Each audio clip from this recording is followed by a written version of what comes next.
Hi there, I'm back again, and today I am going to do another version of my rice cooker mac and cheese. Tonight I'm going to make the famous or infamous, depending on how you look at it, um, mac and cheese tuna noodle casserole. It's just not going to get baked in the oven, so I'm not going to have the crispy, crunchy top or any of that.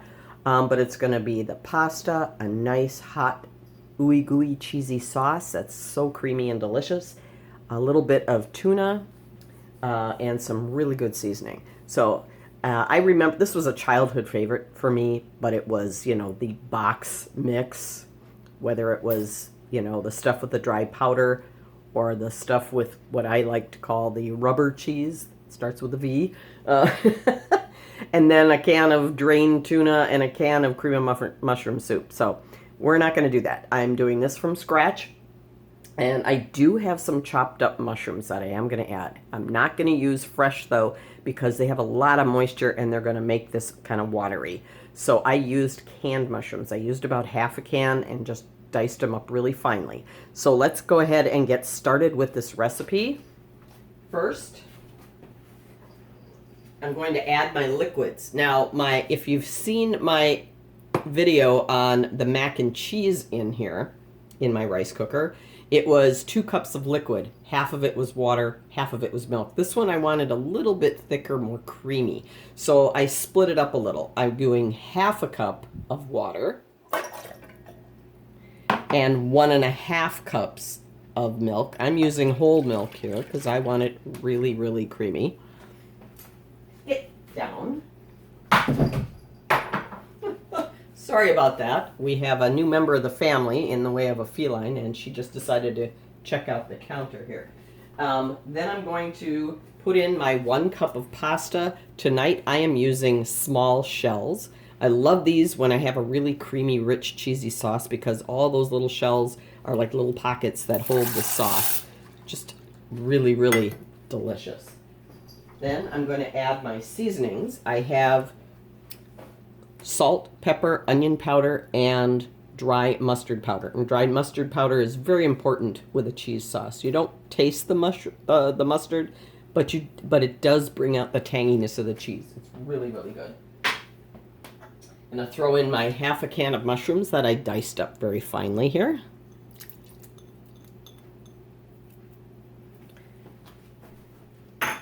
And I'm also going to add in cream cheese. I have a couple tablespoons each. This is another little bit different thing I'm going to do here. And that is stuck. I have a couple tablespoons of cream cheese. I've also have a couple tablespoons of sour cream. Again, the tanginess. The cheese and the tuna and the mushrooms are all going to add a lot more additional flavors to this dish. So I want as tangy as possible with the cheese. And some of that sour cream decided to take a header, but we're just going to ignore that and move on. Okay. So I'm going to give this a little bit of a stir just to kind of get everything incorporated here. I'm going to turn it on to get it going, to get it cooking.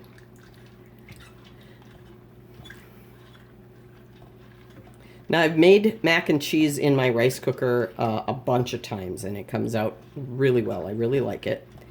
It does involve a little bit of babysitting, more so than, well, say, cooking rice or oatmeal in here, only because you've got the cheese in here, too, and you don't want it to burn on the bottom. It does come to a boil, so it is pretty hot. So you just need to take the cover off every once in a while and give it a stir. The little brown bits are wonderful. They're so flavorful. You just don't want it sitting down there and never moving in because it will burn and then the whole thing tastes terrible. So I'm going to get my cheese. And I have 2 cups of shredded cheddar, sharp cheddar, which I love. Sharper the better in my book. But it's not the best at melting, hence the addition of cream cheese and sour cream. So I'm just going to get all that in here and mixed in. All right, and then we're going to put the cover on. and let this get boiling and cooking, and we'll come back and check it as soon as it's at that stage. Okay, I did not forget the tuna. I just don't want anybody to think, hey, she didn't put the tuna in there. I wanted to wait till this was warmed up. So it is getting hot. It's not quite boiling yet, but I can hear it bubbling underneath. So now I'm going to add the tuna. And while we're in here, we'll give it a stir. See, the cheese is getting really melty. Everything's starting to melt together here. All right, so we'll get the lid back on and continue with the cook. Okay, I've let that cook for a good 6-7 minutes here. It has come up to a boil, as you can see. I'm going to give it a little stir again. We do have the cheese at the bottom, as usual.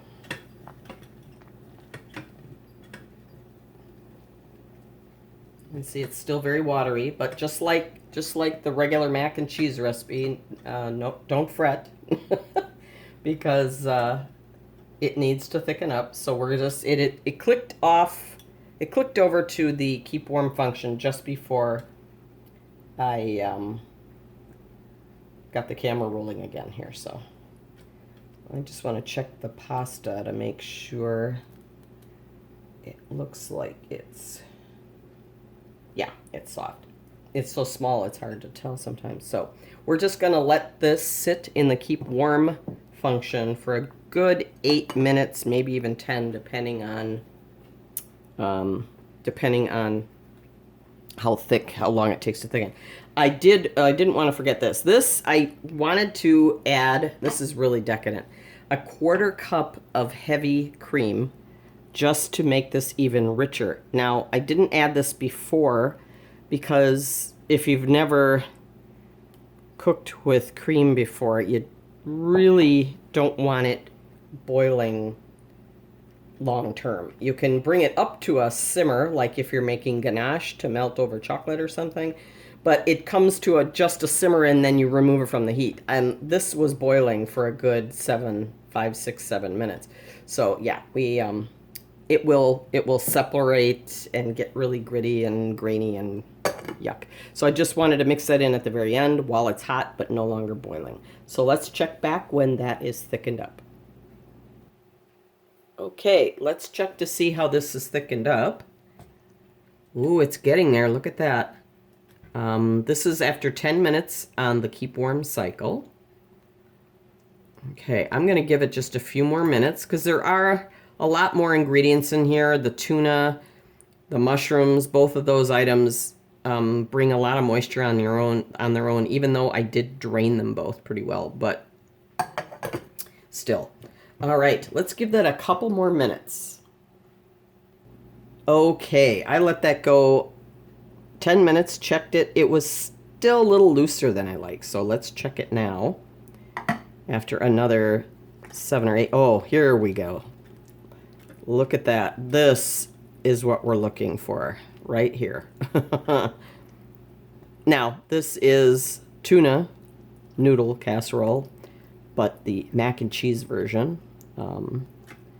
I ate plenty of this growing up, along with the classic tuna noodle casserole that has more of the wavy egg noodles, and it's more of a cream sauce without the cheese.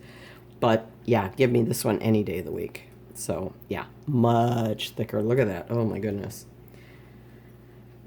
And again, when it's loose and still kind of watery, the cheese might look a little broken. Don't panic, because that's it doesn't stay like that.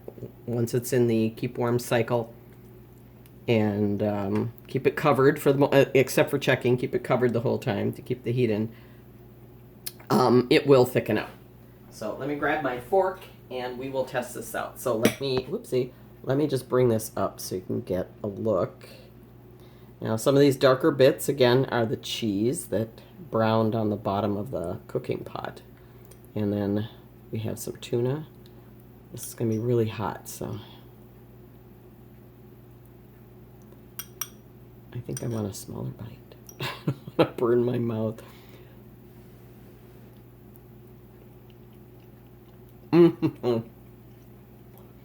Oh man, that is delicious. Holy cow, is that good? That is really, really good. I need a bigger bite now. Hopefully I won't drop anything here. Oh, come on. There we go.